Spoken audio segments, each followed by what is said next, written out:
The night was quiet, but it wasn't peaceful. It was the kind of quiet that comes after too much noise, after the crash of ships and the scream of weapons. Smoke curled up from the ruins of what used to be a settlement on the outer edge of the Kepler-9 colony. The war between humans and the Kyrians had turned this place into another broken memory. Daniel Hayes sat near the edge of a shattered wall, his rifle resting across his knees, but his hands were loose, tired. He'd been fighting for 3 days straight, running on caffeine packs and stubbornness. His uniform was scorched at the shoulder, his boots heavy with dust. He wasn't supposed to be alone tonight, but war had a way of thinning squads. Behind him, in a makeshift holding cell made of energy barriers and rubble, sat the enemy. She looked nothing like the propaganda posters showed. The Kyrians were supposed to be monsters, hulking, armored beasts with claws and fangs. But the girl sitting there was thin, exhausted, and almost human. Her skin shimmered faintly, a silver hue that caught the dim light, and her eyes, large, deep violet, followed every movement. Daniel had learned her name earlier, when she spoke softly in a voice that trembled but didn't break, Arya. She hadn't eaten in days. He could see it in the way her shoulders sagged, the way her fingers clutched at her knees. The command orders were clear: treat prisoners as assets, nothing more. But something about the way she sat there, proud yet fragile, stirred something in him that the war hadn't yet killed: compassion. From his pack, he pulled a ration bar. It wasn't much, dense, dry, and barely edible, but it was his last one. He stared at it for a long moment, then at her. "You hungry?" he asked. She didn't answer, just tilted her head. Her expression was unreadable. Daniel unwrapped the bar, broke it in half, and slid one piece across the dusty floor toward the edge of the barrier. The field shimmered as the piece slid to a stop. "I don't know if you even eat this kind of thing, but it's all I got." For a moment, nothing happened. Then Arya rose slowly, every movement graceful despite her exhaustion. She approached the barrier, hesitated, then reached out as Daniel tapped a code on his wrist console to momentarily lower the field. Her hand, slender and faintly glowing, touched his briefly as she took the bread. She didn't eat it right away. Instead, she looked at him, long and steady, and said in a low voice, "Why?" Daniel shrugged. "Because you're starving. Enemy or not, no one should go hungry." She studied him for another long moment, then sank back to her corner. Only when she was seated again did she take a bite, slow and deliberate. Daniel leaned back, staring at the night sky where stars flickered coldly. He didn't know that by dawn, everything would change. Daniel didn't sleep that night. The war had taught him that sleep was a luxury, and tonight, with a captured alien girl just a few feet away and the distant hum of engines overhead, it felt impossible. The ruins around them creaked with the memory of explosions. Somewhere far off, a plasma bolt sizzled like a dying star, but here, it was only the wind and the faint crunch of Arya eating slowly, almost reverently. When the ration bar was gone, she spoke again, her voice soft and melodic, carrying an accent that bent human words into something almost musical. "Your people kill mine. My people kill yours. Why give food to the enemy?" Daniel didn't look at her. His gaze stayed fixed on the dark horizon.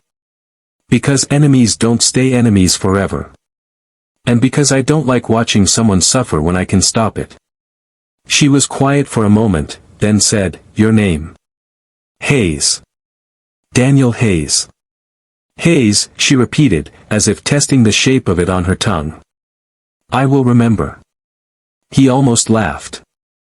"You probably won't.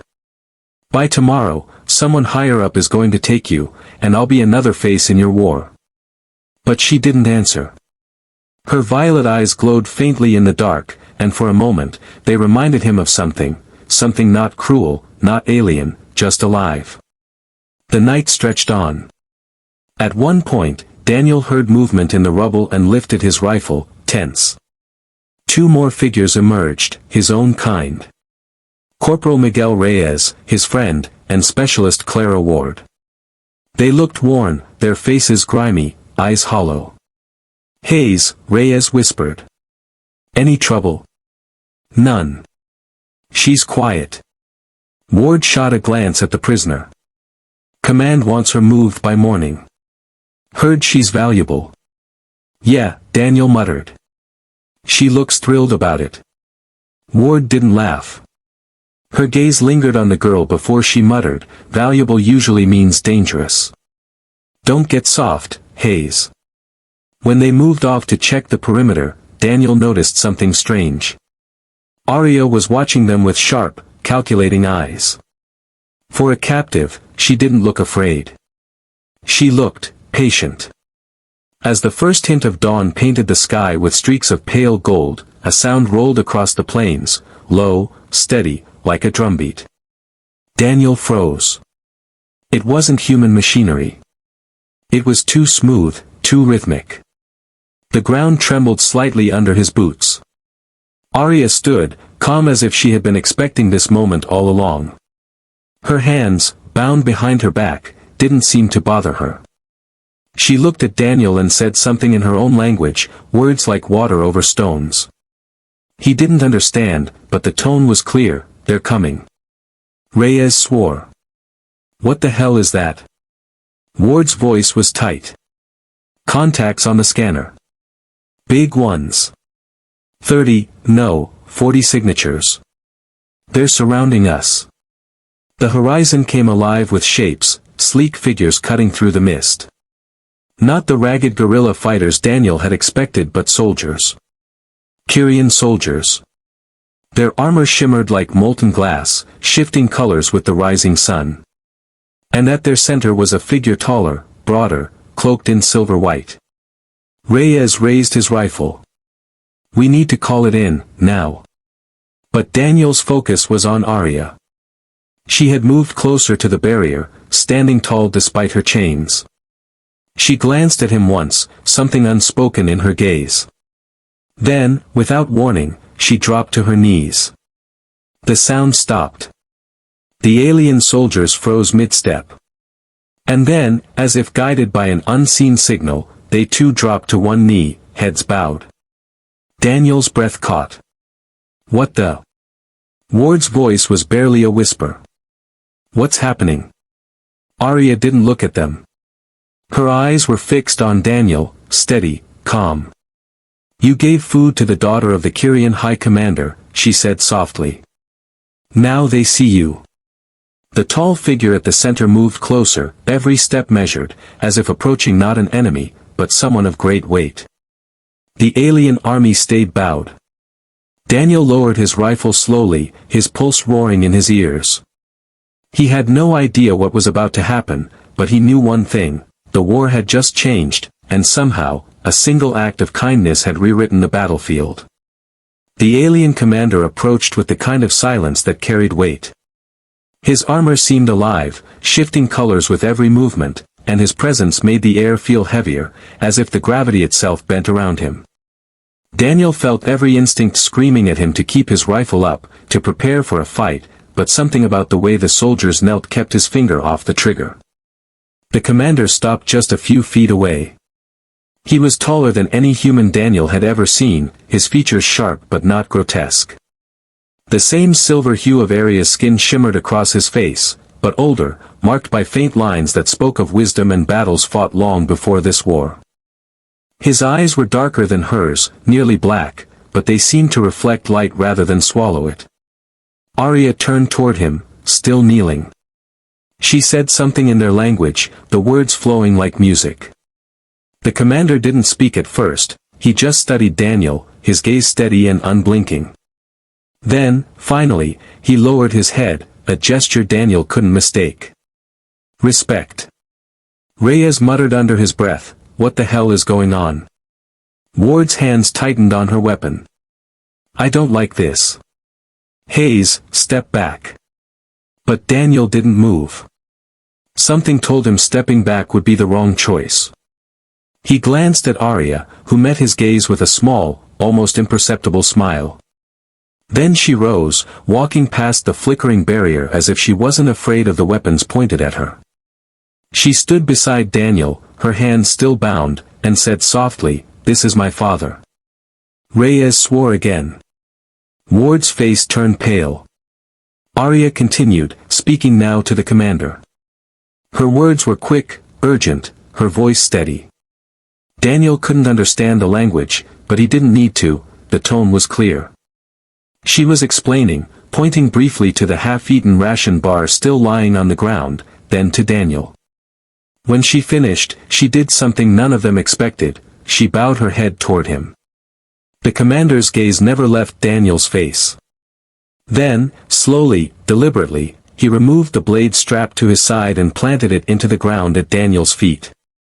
The alien soldiers behind him made a sound, a low, resonant tone that felt more like a vow than a cheer. Daniel swallowed hard. I don't know what's happening here, but we should probably. Before he could finish, a distant rumble cut through the air. Human dropships. The sound of engines closing fast. Ward cursed. Commands coming to collect her. Hayes, this is going to turn into a bloodbath. The commander turned his head toward the rising sound, and for the first time, Daniel saw anger flare in his eyes. Not at them, but at the threat above. Arya spoke again, more urgently this time. She stepped forward, closer to Daniel, her bound hands brushing against his arm. "You must trust me now," she said. "Trust you? We're on opposite sides of a war." "Not anymore." The words settled between them like a stone dropped into still water. The dropships roared closer, kicking up dust and debris.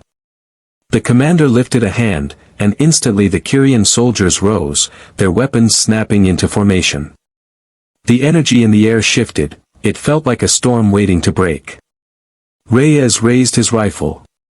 "We're outnumbered. Hayes, we gotta move." But Daniel didn't move. He turned to Arya, something like certainty forming where confusion had been moments before. "If I walk out there with you, what happens?" Arya's answer was calm, almost serene. "My people will not harm you. They will follow." And then the first dropship appeared, its shadow slicing across the ruined ground, guns ready, voices crackling over comms. Humans versus aliens, one breath away from slaughter.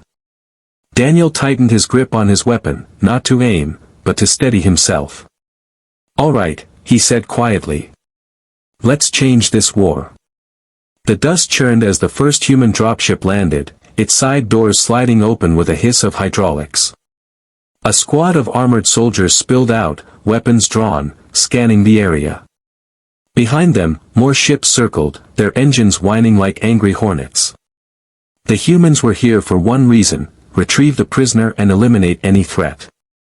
Reyes muttered under his breath, "They're gonna shoot first and ask later." Ward's knuckles whitened on her rifle. Orders are orders. They won't understand what's happening. Daniel's eyes stayed fixed on Arya and the commander. Neither of them moved as the soldiers approached. The alien troops remained still too, their strange shimmering armor giving them an almost ghostly look in the morning haze. But there was tension in the air so sharp it could cut. The lead officer from the dropship stepped forward, his visor glinting. "Corporal Hayes. Step aside. That prisoner is classified property. Restrain and deliver her immediately." Daniel didn't move. He knew the voice, Lieutenant Barrett, a hard man with little patience for hesitation. "Lieutenant, listen to me," Daniel said, raising one hand. "This isn't what you think. She's not just a prisoner.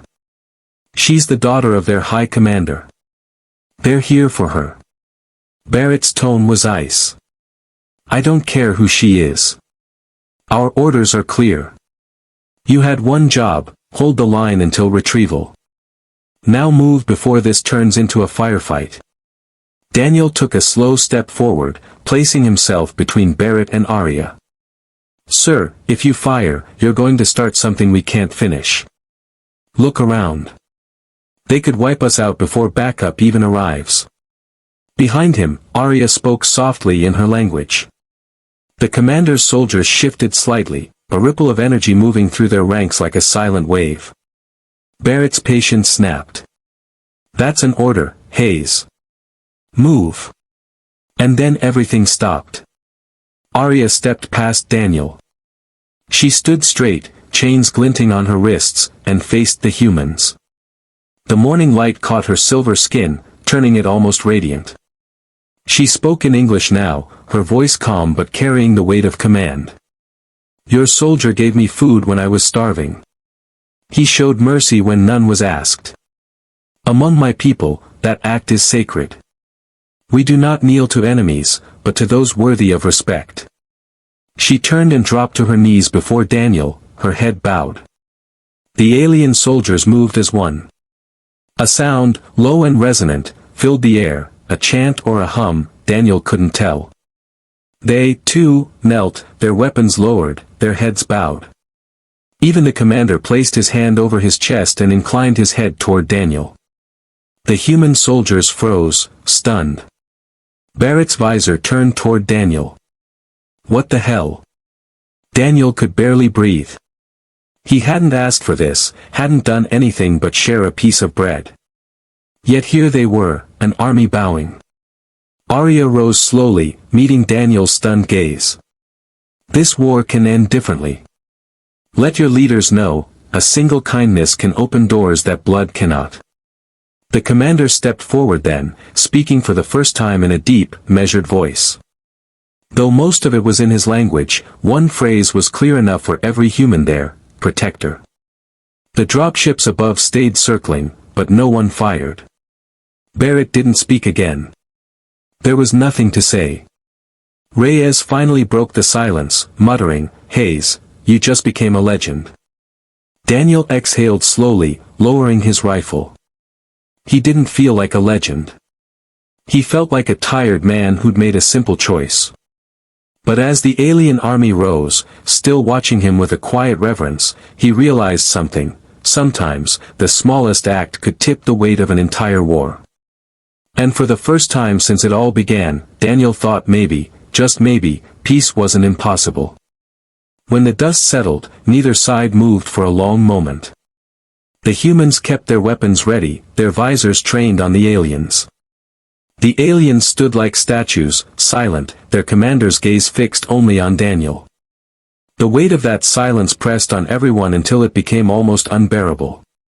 Then, slowly, Daniel lowered his rifle to the ground.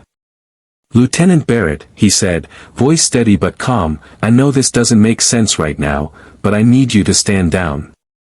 If you push this, we'll lose more than this war. We'll lose the chance to end it." Barrett didn't answer immediately. His gloved hand hovered near his sidearm. Daniel could almost see the thoughts racing behind that visor: orders, loyalty, confusion, pride. Finally, Barrett tilted his head, just slightly, toward the alien army kneeling before them. "I've been in this war a long time, Hayes. Never seen them kneel. You'd better be right." Daniel gave a short nod. "I am." Barrett raised a hand, and the soldiers behind him relaxed their weapons, though uneasily. The alien commander stepped forward, his movements deliberate. When he spoke, his voice was deeper than Daniel expected, resonant like a bell. His language was foreign, but Arya translated softly, standing at Daniel's side. He says, "A war can be ended with blood, or it can be ended with honor. Today you chose honor. We will remember this." She turned to Daniel. "My people will withdraw from this field. But they will not forget the one who fed the daughter of their leader. You have changed the shape of this conflict." Daniel wanted to laugh at the absurdity of it. All that for half a ration bar? Arya's lips curved slightly. Small things grow large in the right hands. One by one, the alien soldiers rose, weapons lowered but still ready. The commander gave Daniel a short bow, a gesture that seemed almost sacred, and then signaled his troops. Without another word, the entire force melted back into the mist, moving with the silent precision of shadows. Within minutes, they were gone. The humans stood stunned, weapons still at ease. The only sound now was the whine of the dropship engines and the thump of Daniel's heart. Reyes came up beside him, shaking his head. "Man, I thought we were dead. What the hell just happened?"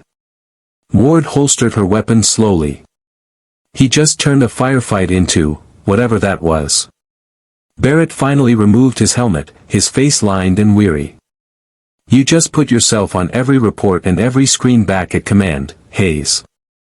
They're going to want answers." Daniel picked up his rifle, but it felt heavier now, as if it carried more than metal. "They'll get them. But for the first time, maybe those answers won't be about killing." As the dropship lifted off, the battlefield below shrinking into gray scars, Daniel looked out at the horizon. War had taken so much already. But maybe, just maybe, this was a crack in the armor, a place where something better could grow. Aria's voice came through his calm before the noise swallowed it. "You gave me bread, Daniel Hayes. My people will not forget. When next we meet, it will not be as enemies." For the first time in days, Daniel allowed himself to close his eyes. Weeks later, Daniel Hayes found himself sitting in a room that smelled faintly of metal and recycled air. It was nothing like the battlefield, no smoke, no screams, no alien soldiers kneeling, but in some ways, this room felt more dangerous. A single table, a pair of bright lights, and 3 officers across from him, all watching closely. The war hadn't stopped, not completely. Skirmishes still flared at the edges of known space, but something had changed. The Kyrians no longer attacked without warning. Patrols reported alien craft holding their fire. Entire sectors went quiet. And everywhere the whispers grew, a human soldier had made the Kyrians kneel. The lead officer leaned forward. "Corporal Hayes, we've reviewed your report. But we want to hear it in your own words. What exactly happened on Kepler 9? Daniel kept his hands flat on the table. "We were holding a position. We captured an alien, Aria. She hadn't eaten in days. I shared my ration with her. When her people came, they didn't attack. They bowed. To me." "Bowed," the officer repeated, like the word didn't belong in his mouth. "Because you fed her." "I didn't know who she was at the time," Daniel said. "Turns out she's the daughter of their high commander. Among their people, sharing food with someone starving isn't just kindness, it's something sacred. They saw it as respect, maybe even honor. And because of that, they spared us." The officers exchanged looks. One finally said, "You realize, soldier, this could have gone the other way. You disobeyed no direct orders, but you took a risk." "Why?" Daniel thought about the smoke, the hunger in Aria's eyes, the quiet moment when he'd pushed the bread toward her. He shrugged. "Because she was starving. That's all. War or no war, that doesn't change the right thing to do." The room was silent for a long moment. Then the lead officer leaned back. "Command doesn't know what to do with this yet. You'll be reassigned for now. But understand this, Hayes, what you did out there might have bought us something we couldn't win with guns." They dismissed him, but the story didn't stop. It spread, faster than orders could contain it. Soldiers spoke of the alien army kneeling. Pilots repeated it.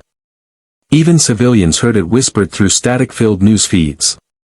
A single act of mercy in a war built on fear. One evening, weeks later, Daniel sat alone in the mess hall of a ship bound for another front. A message pinged on his console. It was short, written in clean, simple English. "We remember the bread. When we meet again, it will not be as enemies. A."